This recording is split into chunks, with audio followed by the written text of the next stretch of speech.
Hello, everybody. Welcome to It Was Tuesday with your host, James Chen, aka Jay Chenzor. We're the 2XKO Alpha Lab just came and went for the last 2 weeks. A lot of people have been playing this game. I, unfortunately, did not have a lot of chance to play it as I was at the Esports World Cup in Saudi Arabia.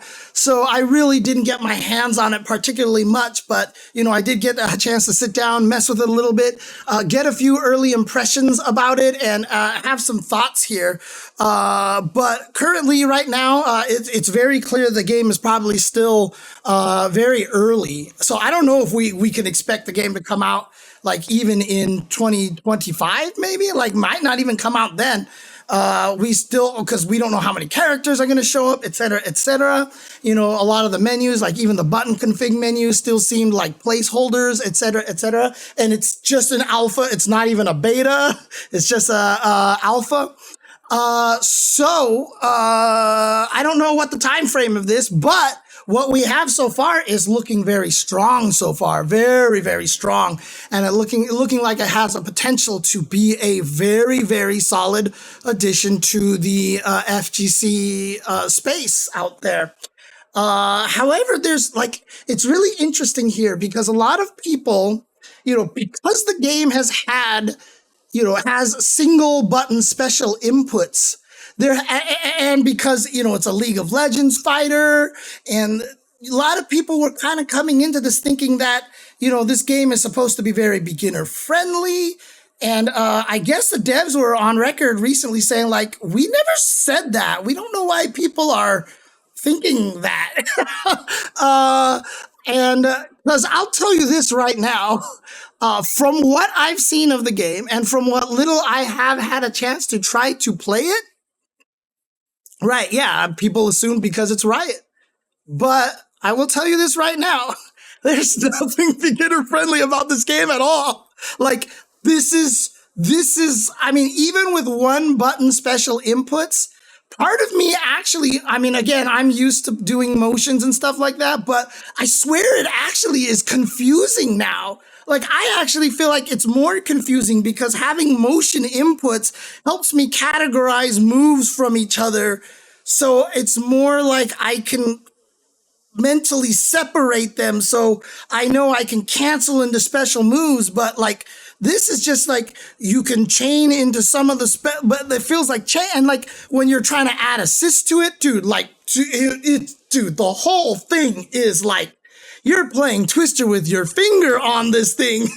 It's absolutely wild. Like I was having, and I keep hitting the wrong buttons every time I want to super down, down L, down, down M, down, down L, down, down M. And keep in mind, remember that the super input, the buttons are light, medium, heavy, special 1, special 2, tag, and dash, right? So you're supposed to do all the special moves and supers with the special buttons. I kept doing it with L and M. I just kept doing it with L and M. And then the other thing that was confusing was that when I wanted to DHC into a super, if I was feeling like I was DHCing like from the first character to the second character, I would hit down, down, and like S1 and S2, which it's supposed to be. But then when I was going the other way, I kept hitting S2 and the button to the right of that, which I had as dash, because it just felt like I was supposed to shift it over or something. It was just really weird. Like, I don't know what it was that made it so hard for my brain to actually process like what I'm supposed to do with all the buttons. And then also raw tag being the tag launcher. I really, really, really hope that raw tag button being the tag launcher is moved to the pulse. What were the isms called again? The fusions, I think it was. I hope they move that to the pulse fusion and make it so that all the other fusions, raw tag is just the default, like same thing as holding forward and hitting assist. They were called the fuses?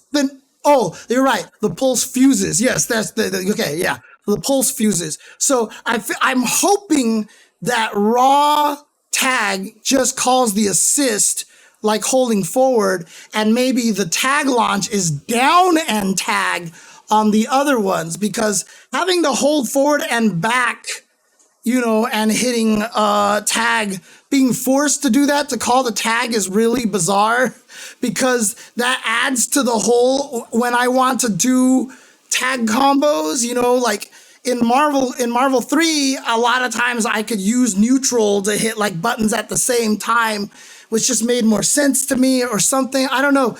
I don't know how much of this is just legacy playing old games interfering with this. So, like, for people who haven't played a lot of fighting games, is this more intuitive? Or for people who haven't played fighting games, is this weird and confusing as well?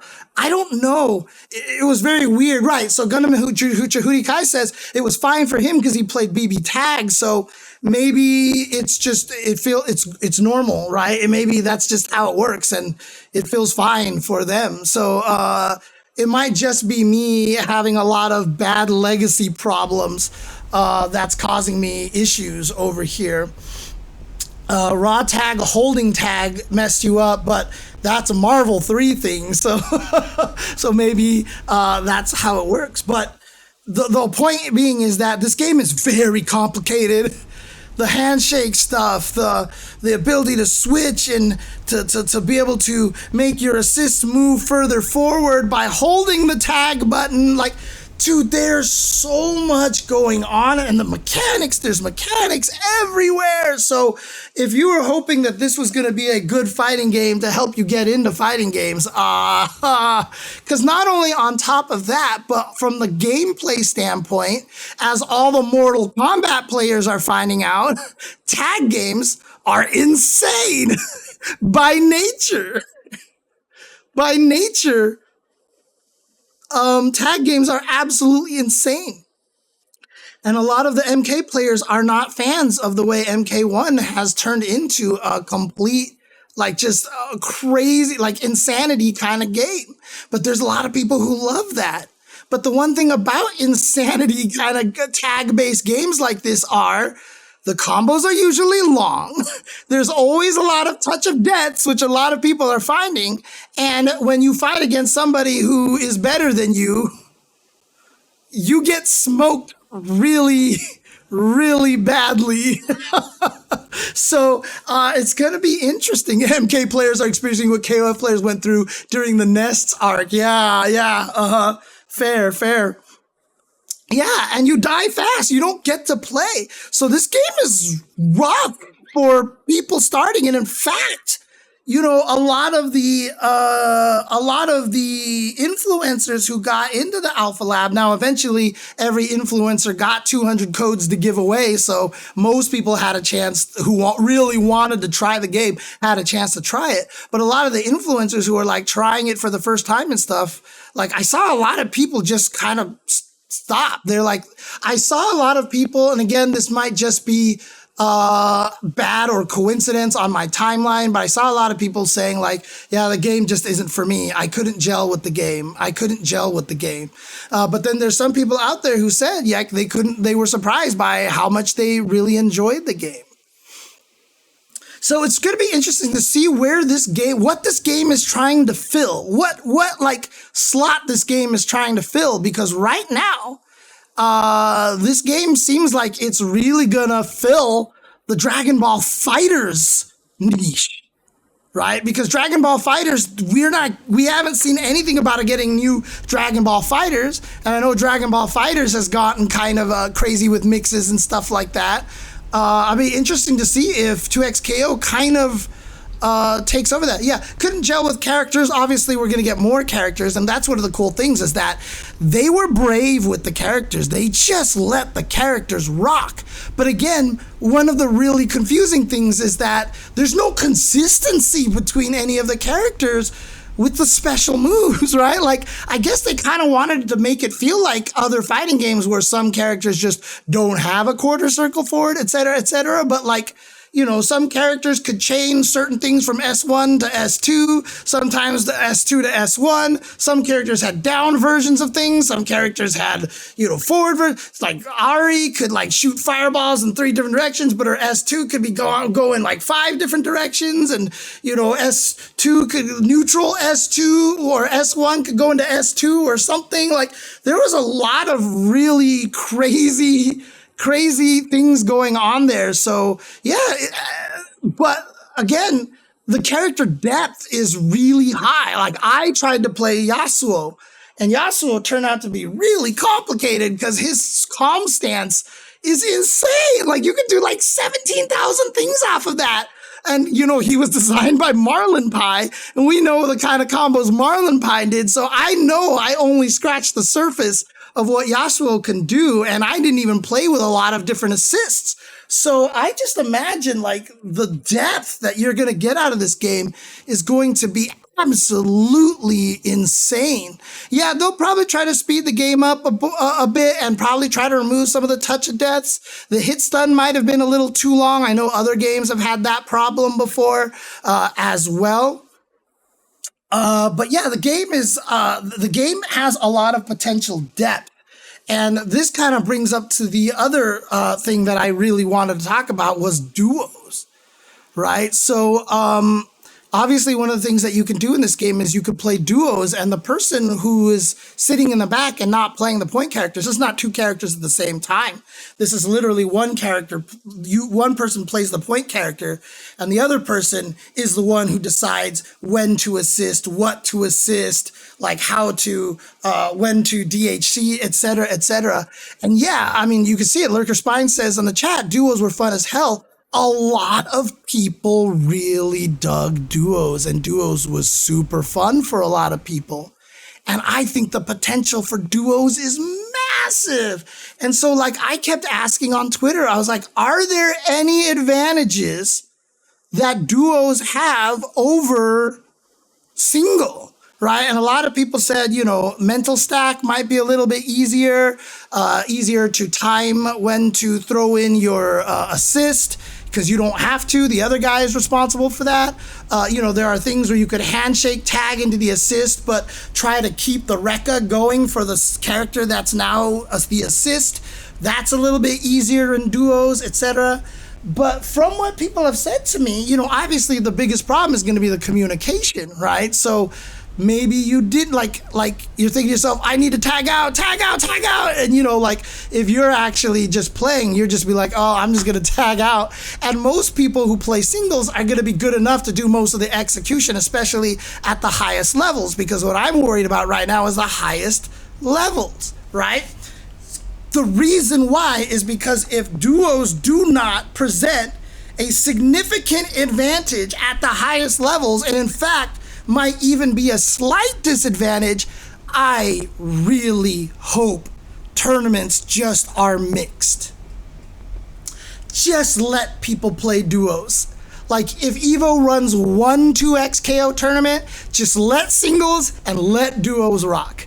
If there's no distinct advantage for duos, if it comes out and we find out that in the end that duos are a little bit too strong, a one versus duo had some network issues, that's bugs. They'll fix that, right? But if we could actually do mixed, I think that would be fantastic. And a lot of people have asked, well, James, if duos is a disadvantage, why would anyone do it? Well, most top players wouldn't anyway, because one, they probably just want to win the prize money themselves, right? And they don't have to worry about someone else.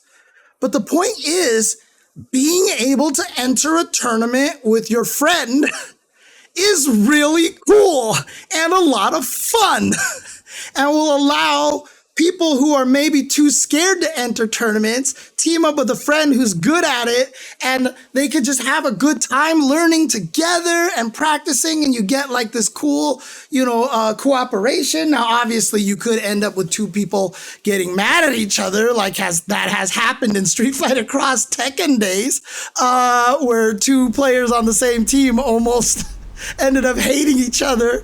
But I just think it would be so cool to let that happen. I'm not talking about Laugh and Info, by the way. It wasn't Cross Tekken that got them, okay? But I feel like having duos allowed in tournaments would be fantastic. It'd be fantastic, and having it so that it's like Smash Brothers where you have to run singles and duos separately and maybe a mixed bracket. I mean, maybe that's something you can do, but at the same time, like something like Evo or Combo Breaker and stuff like that, they only have room for the one big tournament on the screen. Like they're not going to dedicate 2 top 8 slots just to 2x KO, because that's kind of unfair to a lot of the other games. And so would they just only run singles and then the duos and stuff would be like side tournaments? I just feel like if we just did it as one big tournament where you could run mixed would be awesome. Now, again, that's only if it pans out that way, because clearly it could not pan out that way very well. So yeah, I think that would be really cool if that would work. If there is no significant advantage for duos, I would love, love, love, love to see it mixed. But again, the netcode, everybody said, was absolutely fantastic. Again, they're doing something unique because they are using server state, master state for rollback. So they have a mediary, which again, I've explained a million times on stream here before. If anybody wants me to explain it again, please just ask me in chat. I'll repeat it again for everybody. But they'll also be able to tell who rage quits, etc., etc. So they're going to be able to do a lot of cool things. The game is absolutely beautiful looking. I mean, the game is amazing, and it's only just going to get better looking as time goes on. But the interesting thing that I think we all discovered is that no, they're not trying to make a beginner-friendly fighting game. They are trying to make like a fighting game. And that's cool, because the more complex a fighting game can be, I feel like the longer the longevity the game has, because there's always new meta, there's always new things to develop, there's always new strategies, et cetera, et cetera. So I'm glad that that's not the case. However, having a League of Legends property here, I mean, I don't know. You guys can tell me with stuff like Valorant and stuff. Valorant is League characters as well, right? Again, I'm sorry that I'm so ignorant with other esports. So Valorant is not. Okay, so that's original creations. Interesting. So are the League characters in any other games that Riot has made, or is that just non-existent out there? Because I just want to know if League of Legends property is strong enough to carry, other genres, and if the transference, like, did a lot of League players go to those other games? LOL, Runeterra, 2XKO, Riot Forge, the Auto Battler. Oh, okay. Gotcha. Teamfight Tactics, is that the one? Teamfight Tactics, I think it is. I knew something. Yes. Success. Okay. But I'm wondering, is that kind of the goal? To make a Riot fighting game with League of Legends characters? Are they trying to pull the giant League of Legends audience into the game? Because a lot of people are going to try it and quit right away. It's going to be tough, because the game is complicated and the game is hard. And again, it's a tag fighter, and it's going to be really hard to fight good players.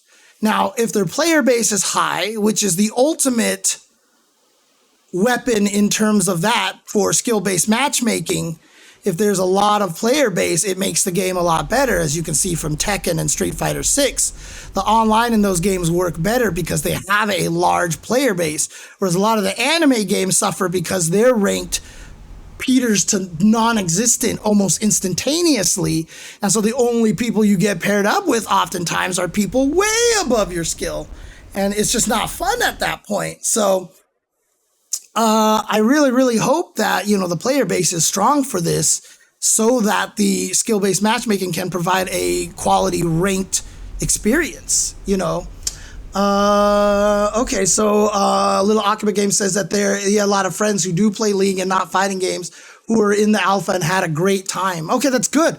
I'm glad to hear. And that's the other thing too, is that fighting games are always fun if you're playing with people of similar skill level, right? Like that's where the joy comes from a lot of times, because you guys can have fun and it's not that serious. And again, teams are great. So if you have one friend, you can play teams with them, and basically they can start as the point, and you can play and try to help them and give advice. And then if they can't handle it, they can switch to you, and then you can try to be the veteran who smokes the other team, et cetera, et cetera. And I think it's really cool. So Flashy Flash, as he heard the opposite, that they tried 2X and went back to the MOBA or Valorant. So yeah, I mean, it's just going to depend on the person. It's going to depend on the person. But honestly, what I discovered from the game personally is that this game is very complicated. And again, for me, that's fine. That's great. But what it's done now is it's put a lot of questions in my head on what the actual intention and goal for this game is. And that to me is one of the most fascinating aspects about 2XKO. That's what I think about a lot. Like, what space is it trying to fill? Who's it trying to appeal to, et cetera, et cetera. And I'm curious about these things because that's just how my brain works. And I'm always in a position where I want the FGC to grow. And so, 2XKO was definitely one of those things where I felt like this was a great weapon to help the game grow, to help the genre grow by attracting in new eyes and such, especially with Riot being able to, back it with a lot of finances that a lot of other fighting games aren't going to have. And so there was a lot of curiosity in my brain about that aspect. And it's hard for me not to think that way, being somebody who's been fighting to try to grow the FGC for years and years now. So we'll see how this goes. I don't know how well this game is going to work as, for beginners. Honestly, it feels very, very complicated and difficult, even more so than Dragon Ball FighterZ. Like, I feel like the game is actually more complicated than Dragon Ball FighterZ was when I first played Dragon Ball FighterZ. Like, it was just like, I mean, I guess, obviously they have the pulse fuse, which does a lot of things for you. And maybe a lot of people will acclimate themselves with the pulse fuse. Maybe that is a really strong secret to helping people get into the game. But obviously nobody I know used the pulse fuse, because everybody I know is a fighting game player. So I'm wondering what a lot of people what other people will say, or beginners using pulse fuse. If you guys watch any streams of any influencers who played mostly pulse fuse and were new to fighting games, I'm curious. Most got bored of pulse? Interesting. Okay. Yeah, I've talked about auto combos before. And the reason why I hate auto combos is because even beginners don't like it, because it's just not fun. One button over and over again is just not fun, right? Like, even they can recognize that they're not really doing anything. So I don't know. We'll see how it goes. But again, really, we don't know anything about the game yet, because again, for me, and I've talked about this many times, the mark of a good game teaching people how to play the game is going to be the extra content in the game, right? So World Tour in Street Fighter 6 was a good start. I still don't think it was that effective in getting a lot of beginners into the game, though they put a lot of thought into it. They did a lot of stuff. But I'm really curious to see what Riot comes up with for mini games and side stuff and one-player modes, et cetera, to see how, what they can do to try to bring people in. And honestly, I've had a billion ideas. So, Riot, if you want to hire somebody, who might have some ideas and could help create things, who's really empathetic and has a lot of empath, abilities to figure out what people enjoy and to understand how to teach people through the game itself. I don't know, I've been writing FAQs and stuff forever, so, just saying, I've had ideas forever. Anyways, you had a lot of friends who loved the DBFZ auto combos. It's true. But those combos looked a lot cooler than the 2XKO ones, right? It was just launch and then do the cool thing into the super at the end and stuff like that. But I just don't think auto combos necessarily work very well in onboarding players to do more is just kind of where it comes down to. So, but again, these are all concerns about an alpha. Like, I'm not even going to talk about a lot of the things that I think they should change. There's a lot of things like, oh my God, like they should totally change this mechanic to do this instead. And yeah, this menu is unusable. The UI is awful. Like, dude, it's an alpha. Like, I have they know, they know. So I'm not going to bother complaining about any of that kind of stuff because I'm sure all that stuff will be taken care of before the game comes out. So the visual spectacle is out there yet, but hopefully soon. I don't know what you mean by that, Mr. G. I don't know what you mean by that. So.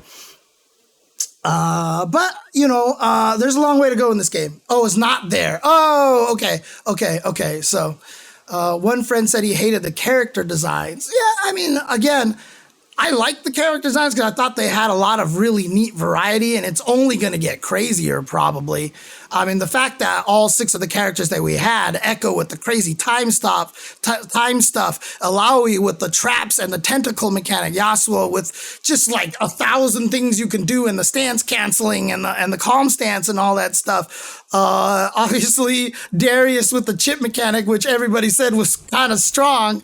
Ari with the airborne rushdown. It's a very typical rushdown kind of style, and then Braum. I didn't experiment a lot with Braum, but he's obviously the big body guy out there. But I felt like the variety was really strong. You're just gonna have to wait to see more characters drop in. I'm sure someone's going to appeal to you at some point in time. So he's an old Marvel head, so you can't change his opinion. That's fair as well. But yeah, the game looked great.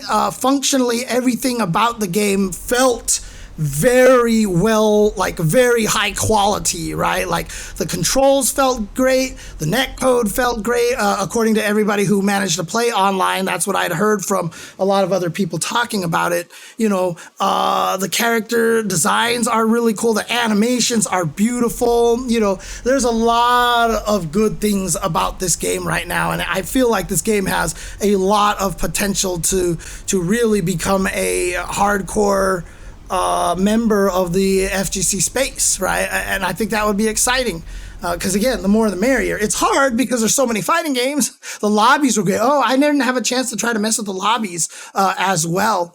But yeah, I just feel like this game has a lot of potential to be something really, really unique in our space, especially from the team aspect. The team aspect is something that I personally am kind of latching onto, and I really, really hope that people like it becomes big, right? Because there's a potential that the game comes out and then nobody ever duos, and duos just becomes like an ignored thing.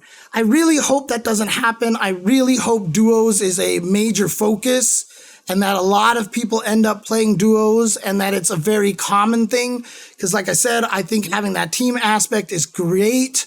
I want them to, I mean, what was it? Was it K7? It was a show off? Shoot.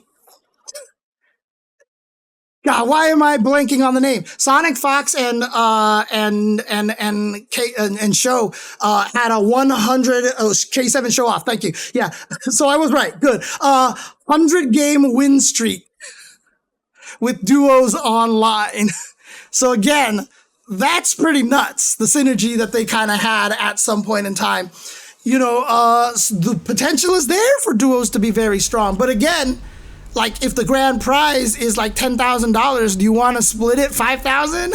Or would Sonic Fox be like, I could win this by myself, I don't need K. And in fact, what if I win first place and K7 Show Off wins second place and we'll have more money overall together, like that way, So there is definitely, it's an interesting topic there. Now, just because a duo wins doesn't mean that it's too strong. Again, like Modern, it has to be something consistent, right? Like Tachikawa getting third at Esports World Cup didn't mean Modern is too strong because 7 of the top 8 were classic players and Modern hasn't done much in any other tournament.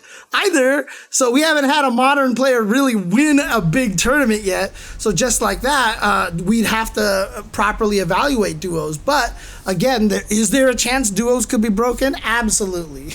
Absolutely, right? There's definitely a possibility having two people, two minds, having coaching and letting them communicate with each other, et cetera, is a huge advantage. Is a huge advantage to have having two sets of eyes on a tournament, right? Because the person not on the screen, like I said, I don't even think people have been coaching right when they coach in fighting games. Like, I feel like I might be one of the best coaches in fighting games. I've talked about this before because I think I know the kinds of things that you should tell people about while they're playing, more about resources and situations and like, hey, by the way, keep in mind, he might do this kind of thing. So, having someone next to you that you can communicate with all the time seems really good, seems really strong. So while the communication can be hard because you're two separate people and you might not be in sync, if you find two people who are in sync, it can be dangerous because, I mean, if you compare it to, for example, like tennis, where like on the men's doubles side was the Bryan brothers and they like won everything because they were brothers. Right? So they were definitely in sync. And so the Bryan brothers, who barely ever played singles tennis, they just like won every doubles tournament. Like, could that possibly happen? Could we get like a new Graham and Alex Wolf kind of pairing, siblings that just kill everything? It could absolutely happen. And then people be like, this is broken, but we don't know. We don't know. But I want to let it rock and I want to find out. So I really hope they let it rock so we can find out. I think that would be so sick. I think that would be so fun. But, that's my thoughts here of 2XKO early on here. That went on way longer than I thought it was. So I guess we can turn this into a segment then, because I didn't expect to say this much about the 2XKO because, like I said, I barely had a chance to play it. But, dude, the Chilean, right? Like the Mortal Kombat Chilean twins? Can you imagine? Like, if they actually teamed up and played, dude? That'd be crazy, dude. That'd be crazy. So, I think, yeah, it's hard because I might be personally viewing 2XKO with a little bit too much. I don't want to call it pressure because I'm not putting pressure on anybody, but my hopes that it can grow the scene, change the scene, get more players, et cetera, I might be overdoing it, and maybe the devs are just trying to make a cool fighting game. Like, they're like, James, what the hell are you doing? So like, my goal, like, what if I was working on the game, I'd like, no, we have to do this, like, it must change. Like, I might be looking a little bit too much into it, but I do feel like the game has a lot of potential to do a lot of great things for the FGC space. So I'm excited to see what's going to come from the game. But again, in the end, if we just get another great fighting game, that's wonderful, right? Like, who can be mad about that? Who could be mad about that? So, yeah, I might be putting a little bit too much on my own brain about this game. It definitely has the potential to do something crazy within the space and really get more eyes on it and stuff. But there's the opposite side of it. How nice is Riot gonna play? Right? Obviously, like, maybe they'll be like, you can't run it, Combo Breaker, because we're gonna have our own tournaments because we're Riot. And screw you guys. The crazy thing is that two of the people working on the game created Evo. So I'm sure Tom and Tony would be like, that's not how the FGC works. So it really is curious to see how Riot integrates with the FGC if they treat it like a fighting game more than a Riot product. Like, that will be really interesting to see how that part develops. And honestly, the fact that the two creators of Evo are the main guys working on the game is like the biggest, like, sign that hopefully Riot just says, hey, look, the FGC exists. We made this awesome game. Hey, FGC, like, do the thing that you do with our game, like play it that way. And that would be really cool. I think that that would be nice of them. And like I said, there's a very strong potential for that with Tom and Tony being on the team. But again, I don't want to speak for them. I don't want to put pressure on them either. So, we'll see. We'll see what happens. A lot of questions about this game and a lot of answers that will be coming in the future. Not anytime soon, I don't feel like, because the game is still in alpha. And, just from a even though I haven't made games before, when I looked at the game in this alpha lab, like I could tell it's still, it's still early. It's still early for the game. So I don't want anybody out there like being like, oh my God, this game is crap. How could this is, dude, it's an alpha. It's not even a beta. Like, there's going to be some jank in there. So whatever. And even the fact that when people were posting up bugs and stuff, they were like, this is Pat the Flip saw a bug and was like, this is actually the funniest bug I've ever seen for the game so far. This is my favorite bug. Like, they're not even trying to present it as anything except an alpha. So, if you're mad about just look, it's early. It's early. There's still a long way to go for this game. And like I said, I feel like the game has a lot of potential to be something very, very good. Very good. So anyhow, that's it for me on 2XKO here. But yeah, a lot of fighting game stuff going on here. And again, for those of you here on Twitch, because I'm sure on YouTube you've already shut off the video at this point in time, because that's just how YouTube viewings work. As soon as someone says, that's it for me, it's like click away. I do it too, whatever.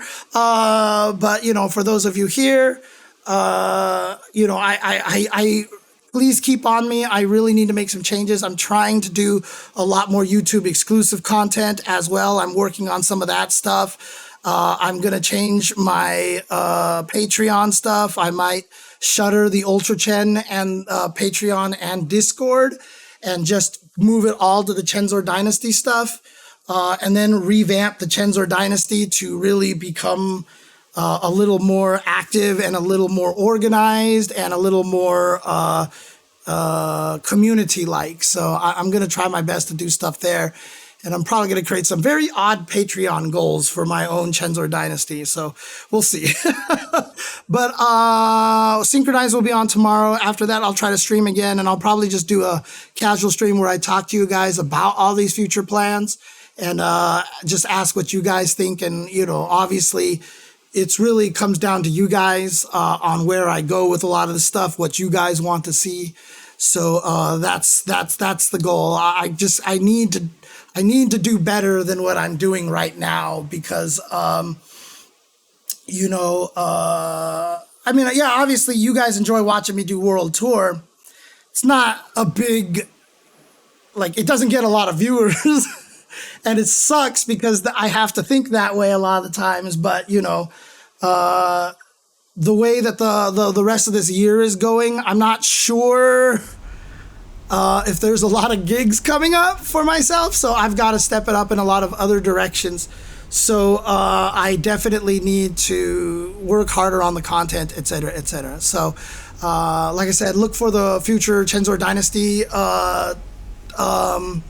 Look for the future Chenzor Dynasty stream where I talk a little bit about stuff, so I can pick your guys' brains and figure out how to do all that. But thank you guys for watching. Thank you guys for tuning in and hanging out over here. And once again, always thank you for supporting Ultra Chen TV. And it was Tuesday here. So hope you guys enjoyed today's episode. And the day that this podcast graced your ears was the most important day of your life. But for me, it was Tuesday.